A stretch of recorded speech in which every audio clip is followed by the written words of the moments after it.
हम लोग स्टडी कर रहे थे क्लिनिकल फार्मेसी में second chapter modern dispensing aspect. उसमें हमारा टॉपिक चल रहा था पेशेंट काउंसलिंग। पेशेंट काउंसलिंग की डेफिनेशन क्या है? जो हम पेशेंट्स को इंफॉर्मेशन प्रोवाइड करते हैं ड्रग के रिलेटेड, कि जैसे जो भी ड्रग है हम ले रहे हैं, यूज़ कर रहे हैं, उसके साइड इफेक्ट क्या है, उसकी जो एलर्जीज क्या है, उससे हम उसे कैसे प्रिकॉशंस लेंगे, उसको स्टोरेज कैसे करेंगे, और उस ड्रग को हमें जो है किस चीज़ के साथ लेना है, ठीक है। उस ड्रग की जो टाइमिंग हमें कैसे लेनी है, उसको ओरल रूट से लेना है या फिर को रेक्टल रूट से लेना है या आई पैरेंटल रूट से लेना है, वो सारा हमारा आ जाता है पेशेंट काउंसलिंग में। अब जो पेशेंट काउंसलिंग है, इसमें जो रोल क्या है पेशेंट काउंसलिंग का मेन, हम ये पेशेंट काउंसलिंग क्यों करते हैं? हम ये पेशेंट काउंसलिंग पेशेंट्स को इसलिए काउंसलिंग देते हैं ताकि जो हमारे ड्रग के साथ रिलेटेड जो भी साइड इफेक्ट आ रहे हैं या जो भी उनकी प्रॉब्लम्स आ रहे हैं पेशेंट्स की, उनको हम कम कर सकें और उनको हम ड्रग को जो है वो सेफली यूज़ कर सकें। उसके बाद है इसके ऑब्जेक्टिव्स। जो हमारे पेशेंट काउंसलिंग है, इसके ऑब्जेक्टिव्स क्या क्या है, कि इसको हम यूज़ करने से, काउंसलिंग करने से क्या बेनिफिट होगा, ऑब्जेक्टिव हमारे उद्देश्य क्या है। फर्स्ट है एक तो जो पेशेंट कंप्लाइंस है, जैसे हमने पहले लेक्चर में स्टडी किया था फर्स्ट में, पेशेंट कंप्लाइंस जो है, पेशेंट कंप्लाइंस है उसको इम्प्रूव करना। सेकंड है जो ड्रग के साथ रिलेटेड कोई भी प्रॉब्लम्स है पेशेंट्स की, उनको सुनना, पेशेंट्स को मोटिवेट करना, ठीक है। उसके बाद है जो पेशेंट को अंडरस्टैंड करना, उसकी कोई भी प्रॉब्लम है ड्रग के साथ रिलेटेड है या फिर वो और किसी को जैसे कोई बात शेयर नहीं कर सकते, कि वो अपने जो क्लिनिकल फार्मासिस्ट है उनके साथ आकर वो अपनी बात बता सकते हैं कि हमें इस मेडिसिन से ये प्रॉब्लम हो रही है या हमें कैसे रूट से लेना है, वो सारा हम इसके ऑब्जेक्टिव्स हैं। उसके बाद है जो ड्रग इंटरेक्शंस हैं, कि हमें ये मेडिसिन है, इसको हमने इस मेडिसिन से नहीं लेना, कि हमें दो मेडिसिन है उसमें कोई इंटरेक्शन तो नहीं हो सकती, या फिर उसकी जो एलर्जिक रिएक्शंस हैं उनको कम करना। अब हम पढ़ेंगे पेशेंट काउंसलिंग के स्टेप्स कौन कौन से हैं। फर्स्ट है जो क्लिनिकल फार्मासिस्ट है वो पेशेंट काउंसलिंग में पेशेंट को क्या बताता है। फर्स्ट हम स्टडी करेंगे removal of drug from packaging. जैसे हम लोगों ने मेडिसिन हमें प्रिस्क्राइब हो जाती है, तो जो डॉक्टर है हमें मेडिसिन दे देते हैं। अब जो क्लिनिकल फार्मासिस्ट है वो हमें बताता है कि जो टैबलेट है वो हमने स्ट्रिप से कैसे निकालनी है या जो हमारा कोई भी लोशन है उसके साथ एप्लीकेटर्स आते हैं, एप्लीकेटर मतलब एक इंस्ट्रूमेंट होता है जिसे हम यूज़ करते हैं कि उसको हमें कैसे निकालना है। जो भी ड्रग है लिक्विड डोजेस फॉर्म है या फिर कोई हमारी सस्पेंशन इंजेक्शंस है, उनको हमने कैसे रिमूव करना है पैकिंग से। ये नहीं कि हमने जैसे मेडिसिन निकाल रहे हैं टैबलेट, ठीक है, उसे एकदम से खोल दें और सारी ओपन करके रख लें कि हम इजी है बार बार निकालना। उससे क्या होता है जो मेडिसिन है वो मॉइस्चर ले लेती है और वो खराब हो जाती है। इसलिए जो हमें फार्मासिस्ट है वो हमें बताता है कि पेशेंट जो है वो ड्रग को कैसे रिमूव करेगा। सेकेंड है हाउ टू एडमिनिस्टर। अब इसमें हम जो मेडिसिन है वो ओरल रूट से भी लेते हैं, IV रूट से भी लेते हैं, ठीक है। और भी इसके बहुत सारे रूट्स होते हैं, जैसे रेक्टल रूट हो गया, सबलिंगुअल रूट्स हो गए, ठीक। उसके बाद हम कि जो मेडिसिन है जो आपको डॉक्टर ने प्रिस्क्राइब कर रखी है मेडिसिन, वो हम किस रूट से लेंगे, ओरली लेंगे, ठीक है, IM इंट्रामस्कुलर लेना है, इंट्रावीनस लेना है, ठीक है, सबलिंगुअल लेनी है वो डोजेस फॉर्म, वो आपको जो क्लिनिकल फार्मासिस्ट है वो एडवाइस करेगा कि इस मेडिसिन को आपने कैसे लेना है। नेक्स्ट है time of administration of drug. जैसे हमें जो प्रिस्क्रिप्शन दी हुई होती है, स्लिप देते हैं, उसमें मेडिसिन के नीचे टाइम भी लिखा होता है कि हमने कितने टाइम मेडिसिन लेनी है, ठीक है। जैसे हमें एक दिन में 3 बार मेडिसिन लेनी है, कि ये मॉर्निंग में लेनी है, खाली पेट लेनी है जैसे एम्प्टी स्टमक, या एक आफ्टर मील लेनी है या फिर बिफोर मील लेनी है, ये हमने दोपहर को मेडिसिन लेनी है, वो सारा कुछ लिखा हुआ होता है मेडिसिन पे और स्लिप पे, सॉरी। जो फार्मासिस्ट है वो आपको जैसे आपकी प्रिस्क्रिप्शन जो स्लिप आती है उस पर एडमिनिस्ट्रेशन ऑफ ड्रग लिखा है कि कौन कौन से टाइम पे लेनी है, ठीक है। एक दिन में 2 बार लेनी है आपने ये टैबलेट, ठीक है, या एक दिन में 1 बार लेनी है, 3 टाइम लेनी है मेडिसिन, वो सारा वो फार्मासिस्ट जो क्लिनिकल फार्मासिस्ट हमें वो बताता है। नेक्स्ट है हमारा duration of use. Duration of use में क्या है कि कई बार हमारी जो ट्रीटमेंट है वो लॉन्ग टाइम तक चलता है, ठीक है, या फिर हमारा ट्रीटमेंट होता है वो शॉर्ट टाइम के लिए होता है, उसमें तो हम लोग जो है वो प्रॉपरली मेडिसिन ले लेते हैं। बट जब हमारा जो ट्रीटमेंट है वो लॉन्ग टाइम तक चलता है, जैसे कैंसर हो गया या ट्यूमर हो गया या हार्ट की जो डिजीज होगी, ठीक है, जो लॉन्ग टाइम तक हमारा जब ट्रीटमेंट चलता है उसमें हम क्या करते हैं, जो मेडिसिन है कई बार वो टाइम पे नहीं लेते या फिर बीच में छोड़ देते हैं। तो उसमें क्या है, जो मेडिसिन हमें जैसे एंटीबायोटिक है, अगर हम टीबी का एग्जाम्पल है एंटी टीबी का, ठीक है, ट्यूबरक्लोसिस में क्या, अगर हम 6 मंथ तक लगातार जो मेडिसिन हम लेते हैं, ठीक है, वो लेंगे तो जो हमारा उसका जो मेडिसिन का रिजल्ट है वो बहुत ज़्यादा ही बेटर आएगा।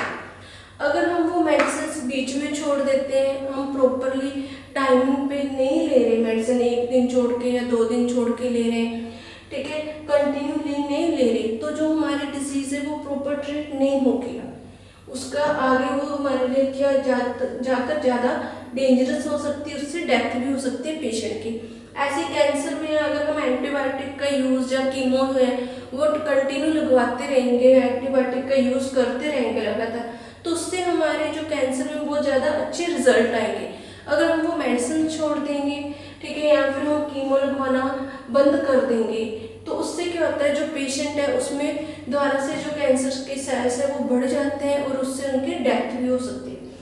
नेक्स्ट पॉइंट है हमारा स्टोरेज ऑफ ड्रग। अब स्टोरेज ऑफ ड्रग में क्या है, जैसे मैं लिखा होता है हमारा जो लेवल आता है, ठीक है, जो मेडिसिन की पैकिंग आती है उस पर लेवल बना हुआ होता है, उसमें क्या लिखा होता है, स्टोर इन डार्क प्लेस या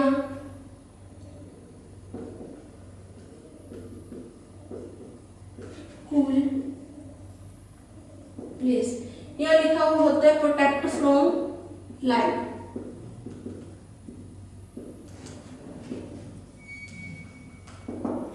जो हमारी मेडिसिन आप कई बार जैसे सिरप वगैरह लेके आते हो, टेबलेट वगैरह लेके आते हो, उस पर लेवल बना हुआ होता है, ठीक है, उसमें क्या लिखा होता है स्टोरेज में उसकी, जैसे आपने फर्स्ट ईयर में पढ़ रखा है लेवल के बारे में कि हमने जो मेडिसिन है उसे प्रोटेक्ट फ्रॉम लाइट, कि जो लाइट से हीट से प्रोटेक्ट करना है, या उसे हमने स्टोर करना है इन डार्क प्लेस में, या स्टोर करना है इन कूल प्लेस, मतलब रेफ्रिजरेटर में रखना है। जैसे जो टेटनस के इंजेक्शंस आते हैं, पोलियो के इंजेक्शंस आते हैं, उसे हम रखते हैं फ्रीजर में 0 डिग्री टेम्परेचर पे, कि हमें उसने स्पेसिफिक टेम्परेचर दे रखा है तो उसमें हमने स्टोर करके रखना है।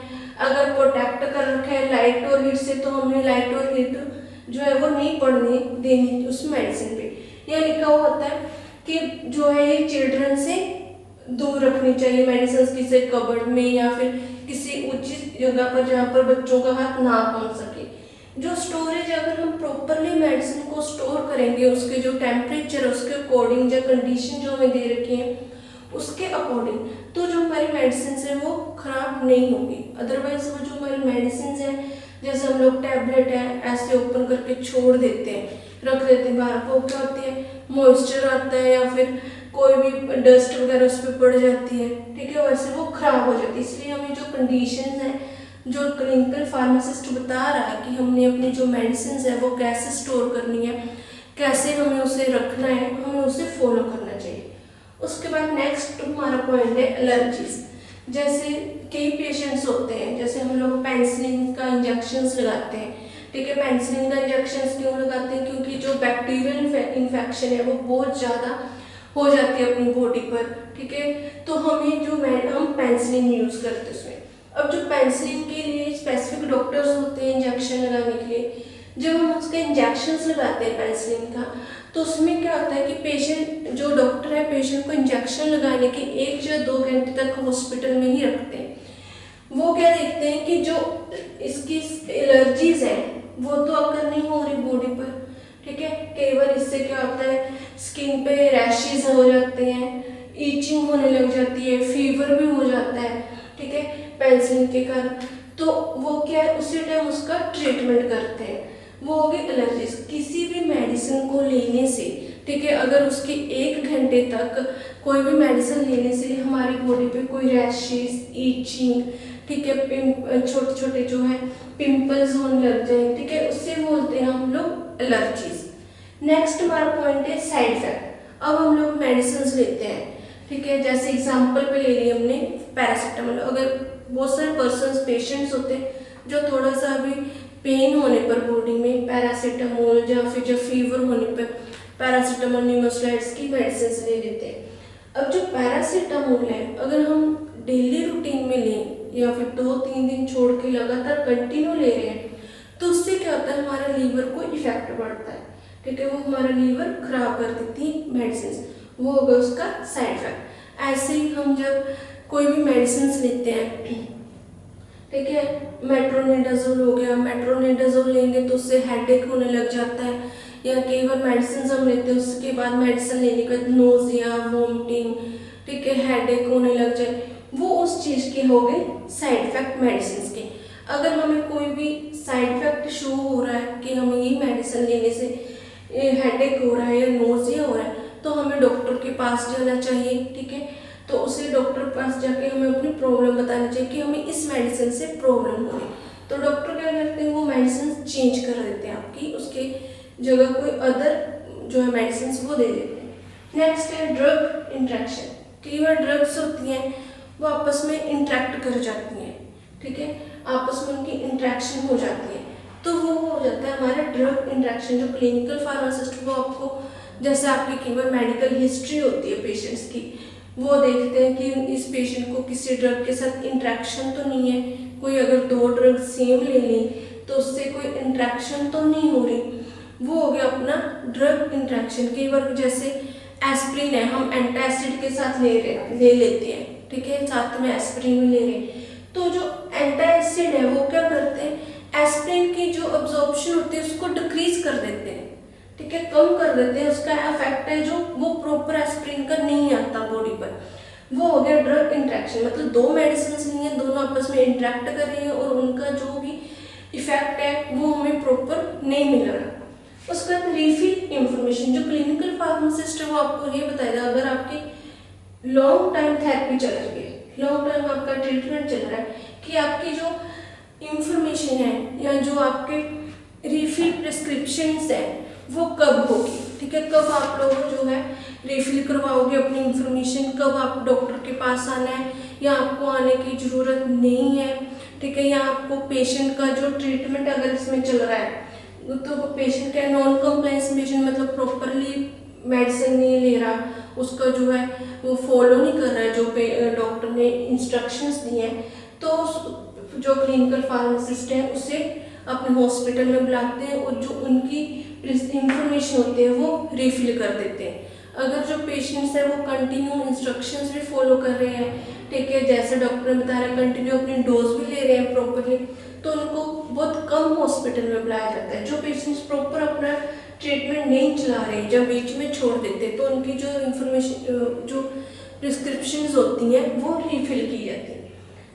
नेक्स्ट है आपका एडिशनल इंफॉर्मेशन। अब एडिशनल इंफॉर्मेशन में क्या आ गया, जो है हमारा प्रिस्क्राइबर है वो हमें इंस्ट्रक्शंस देते हैं, ठीक है, इंस्ट्रक्शंस की, जैसे हमारे कोई भी मेडिसिन हैं उसको हमने एंटासिड के साथ नहीं लेना, जैसे एग्जांपल टेट्रासाइक्लिन है, जो टेट्रासाइक्लिन एज एंटीबायोटिक हम लोग यूज़ करते हैं, जो टेट्रासाइक्लिन है उसको हम मिल्क के साथ नहीं लेंगे क्योंकि वो कॉम्प्लेक्स फॉर्म बना देता है अपनी बॉडी में।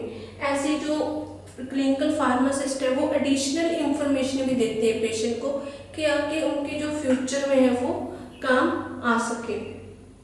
नेक्स्ट हम टॉपिक करेंगे मॉडर्न डिस्पेंसिंग एस्पेक्ट में। ये इंपॉर्टेंट टॉपिक है पेशेंट काउंसलिंग एग्जाम में। नेक्स्ट हम टॉपिक करेंगे अब मेडिकल हिस्ट्री। मेडिकल हिस्ट्री क्या होता है, जो पेशेंट की एक फाइल बनी हुई होती है,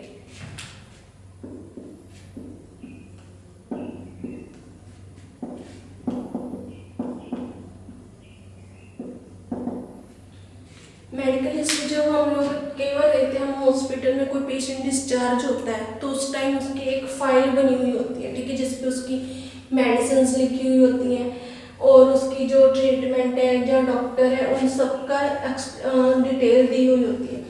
मेडिकल हिस्ट्री में क्या है, इससे हमें क्या पता चलेगा, जो क्लिनिकल फार्मासिस्ट है उसे पेशेंट की मेडिकल हिस्ट्री पता होनी चाहिए। उससे क्या पता चलेगा कि पेशेंट को कौन सी डिजीज है, पास्ट में उसकी, पास्ट और प्रेजेंट, कि जो पेशेंट है, ठीक है, उसको पास्ट में, पहले उसको पास्ट में जो कौन सी डिजीज थी, ठीक है, कौन से डॉक्टर से वो मेडिसिन ले रहा था और उसको कौन सी मेडिसिन प्रिस्क्राइब हुई है और उसको जो मेडिसिन है उनसे कोई इंटरेक्शन तो नहीं है, उनसे कोई प्रॉब्लम तो नहीं हुई, या उसने कोई जो ट्रीटमेंट है जो चल रहा था डॉक्टर के पास वो कंप्लीट किया है, जितने टाइम का कोर्स था, कोई उसने नॉन कंप्लायंस मतलब बीच में तो नहीं छोड़ दिया कोर्स, वो हम इसमें मेडिकल हिस्ट्री से देखते हैं। अब जो प्रेजेंट में उसके क्या हो रहा है, उसको कौन सी डिजीज है वो देखेंगे, उसकी मेडिसिन, ये सारा कुछ हम लोग चेक करेंगे। जो मेडिकल हिस्ट्री है उससे हमें क्या पता चलेगा कि जो हमारे मेडिकल हिस्ट्री से हमें पता चलता है कि जो फार्मासिस्ट की रिस्पॉन्सिबिलिटी बनती है कि उससे हमें पेशेंट को सारा डाटा चेक करें, उसको कौन से डॉक्टर से कौन सी मेडिसिन प्रिस्क्राइब हुई है, इससे हमें जो आगे उसके ट्रीटमेंट करने में हेल्प होती है पेशेंट की।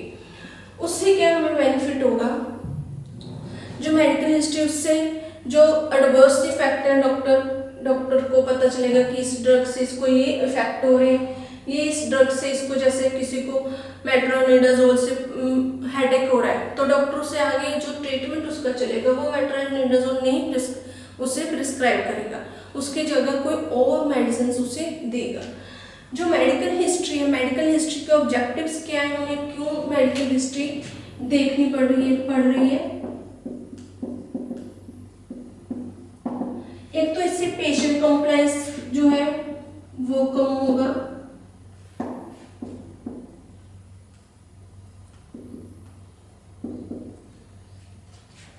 ठीक है। पेशेंट कंप्लायंस कैसे कम होगा कि जो मेडिसिन है अगर हम वही मेडिसिन पेशेंट को प्रिस्क्राइब कर देंगे जो पहले जिससे उसको प्रॉब्लम थी, ठीक है, तो वो पेशेंट क्या वो लेगा नहीं, ठीक है, उसका ट्रीटमेंट प्रॉपर नहीं होगा।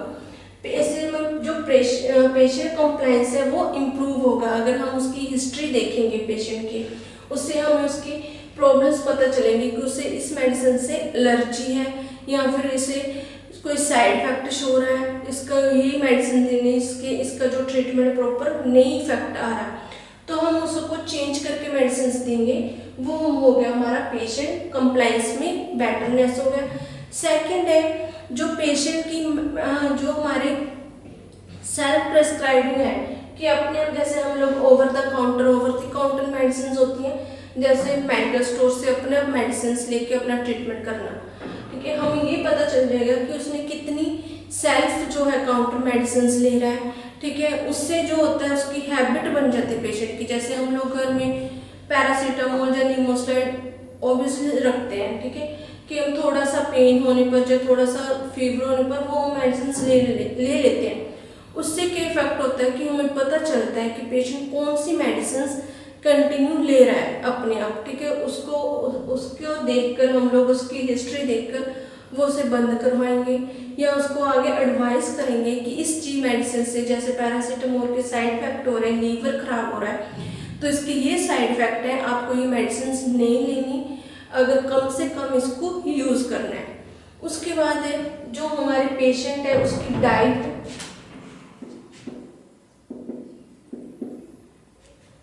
And lifestyle. पेशेंट की डाइट और लाइफस्टाइल के बारे में हमें पता चलता है कि जो पेशेंट है उसकी डाइट कैसी है, ठीक है, और वो कैसे, उसका जो रहने का तरीका कैसे, वो अपनी जो डाइट है वो प्रॉपरली फॉलो कर रहा है या नहीं। जैसे उसको मैंने सुबह हमने जो डॉक्टर है वो बोलते हैं कि आपको लाइटली ब्रेकफास्ट करना है, ठीक है, ब्रेकफास्ट में आपको फ्रूट लेनी है या जूस लेना है या फिर आपको एग वगैरह लेने हैं, प्रोटीन ज़्यादा लेना है, तो वो जो डॉक्टर ने उसे बोल रखी है डाइट के लिए जो भी इंस्ट्रक्शंस दे रखे वो प्रॉपर फॉलो करता है या नहीं करता। या उसकी लाइफस्टाइल मान लो जैसे वो ज़्यादा बिजी पर्सन है, ठीक है, जहाँ वो पुअर फैमिली से है, ठीक है, वो प्रॉपरली उस चीज़ को फॉलो नहीं कर सकता, वो सारा हमें मेडिकल हिस्ट्री से पता चलेगा। उसके बाद हमें पता चलता है कि पेशेंट की जो भी ड्रग है वो हमें किस टाइम पे कैसे देनी है, ठीक है, जो मेडिसिन है वो टाइमली ले रहा है या नहीं ले रहा है, ये सारा कुछ जब हमें पता चलता है मेडिकल हिस्ट्री से। ओवरऑल मेडिकल हिस्ट्री का क्या मेन मकसद क्या है मेडिकल हिस्ट्री हमें पढ़ने का, कि हमें पेशेंट की ट्रीटमेंट के बारे में, उसकी मेडिसिन के बारे में, उसकी जो भी मेडिसिन से प्रॉब्लम हो रही है, एलर्जी हो रही है, ठीक है, या उसको साइड इफेक्ट हो रहे हैं, उन सब के बारे में हमें पता चलता है। और उसकी डाइट के बारे में, ठीक है, पता चलेगा कि जो भी उसकी डाइट है वो प्रॉपर वो ले रहा है या नहीं ले रहा है, उसे हम बोलते हैं मेडिकल हिस्ट्री। नेक्स्ट है जनरल एडवाइस फॉर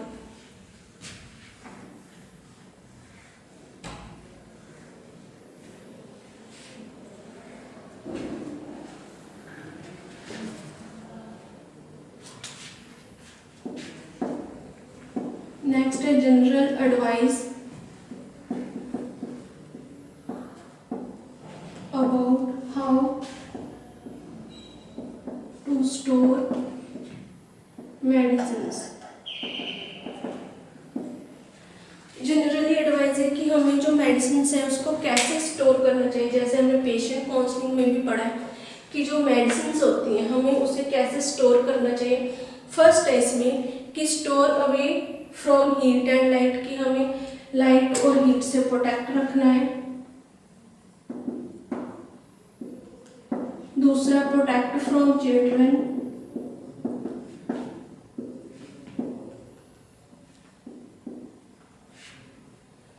ठीक है। उसके बाद है कि जो भी हमें do not store medicine in the refrigerator, अगर हमें बोला है कि इसे फ्रिज में रखना है, रेफ्रिजरेटर में, फिर ही हम रखेंगे, अदरवाइज हम उसे बिना उसके लेवल की इंस्ट्रक्शंस के रेफ्रिजरेटर में नहीं रखेंगे। जो बच्चों से वो भी हमें प्रोटेक्ट करके रखनी है मेडिसिन।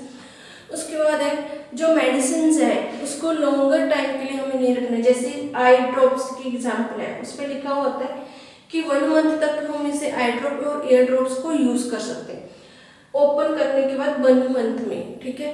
अगर हम 1 मंथ तक उसे कंटिन्यू यूज करके, ठीक है, उसको हम रेफ्रिजरेटर में रख देते कि बाद में यूज कर लेंगे, तो वो क्या है, हमारी मिस्टेक है। इससे हमारे जो आईज है उनको इफेक्ट होगा।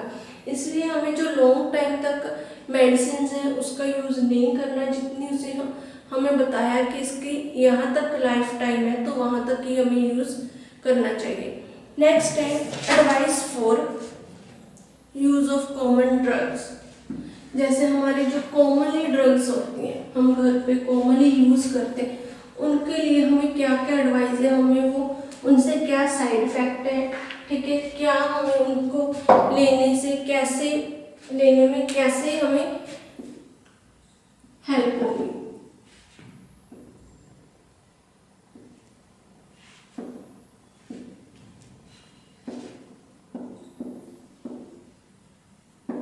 Advice for common use drug. पहले जो हमारे इफेक्टिव कम्युनिकेशन है, ठीक है, जो फार्मासिस्ट है और पेशेंट्स है उनमें जो है कई बार अच्छा नहीं होता पेशेंट और फार्मासिस्ट को, या फिर पेशेंट नहीं समझ पाता फार्मासिस्ट की बात, या फिर क्लिनिकल फार्मासिस्ट में जो समझाने की वो स्किल वो अच्छी नहीं है, वो समझा नहीं पाता प्रॉपरली पेशेंट को। इसलिए वो क्या, उसमें थोड़ी सी कमी होने के कारण वो क्या प्रॉपरली ड्रग का जो है वो यूज़ नहीं हो पाता पेशेंट से। इसलिए उसमें क्या है, कोई ना कोई प्रॉब्लम वो क्रिएट होती है और उसका ट्रीटमेंट प्रॉपरली नहीं हो पाता। इसलिए जो कॉमनली मेडिसिन यूज़ करते हैं उसमें क्या क्या हमें करना चाहिए।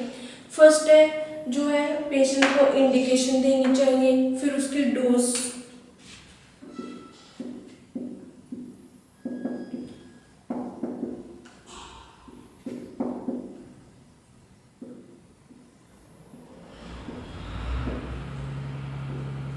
पहले है जो है पेशेंट को इंडिकेशन देनी चाहिए कि हमें ये जो भी मेडिसिन है वो कैसे लेनी है, इसकी क्या क्या इंडिकेशन है, ठीक है।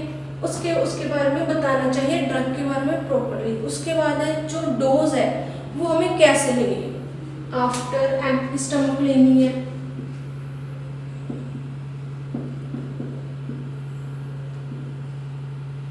आफ्टर मील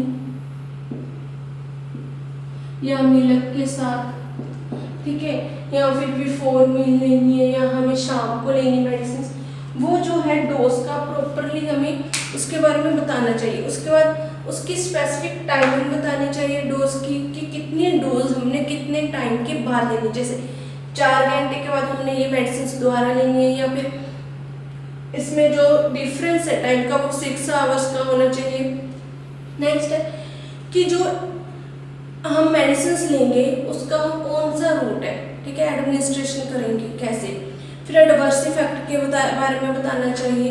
उसके बाद है जैसे एग्जांपल्स है, स्पेसिफिक सिंपल एग्जांपल्स है मेडिसिन की। फर्स्ट एग्जांपल है एंटी डायबिटिक ड्रग्स, जो हमारी डायबिटीज में ड्रग यूज होती है उसे हम बोलते हैं एंटी डायबिटिक ड्रग, ठीक है। डायबिटीज ड्रग को यूज करने के लिए जो भी हमारे पास, अगर हम एंटी डायबिटिक ड्रग को अल्कोहल के साथ लेंगे,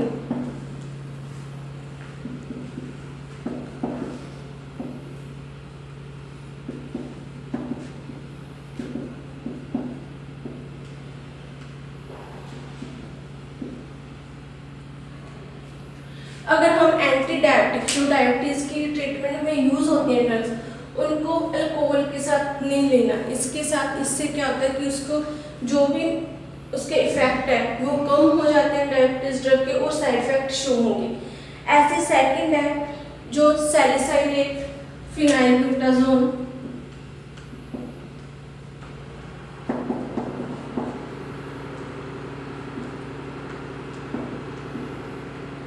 अब जब हम सैलिसाइलेट और फिनाइलब्यूटाजोल मेडिसिन लेते हैं, इससे क्या होता है, नोजिया एंड वोमिटिंग अकर होती है।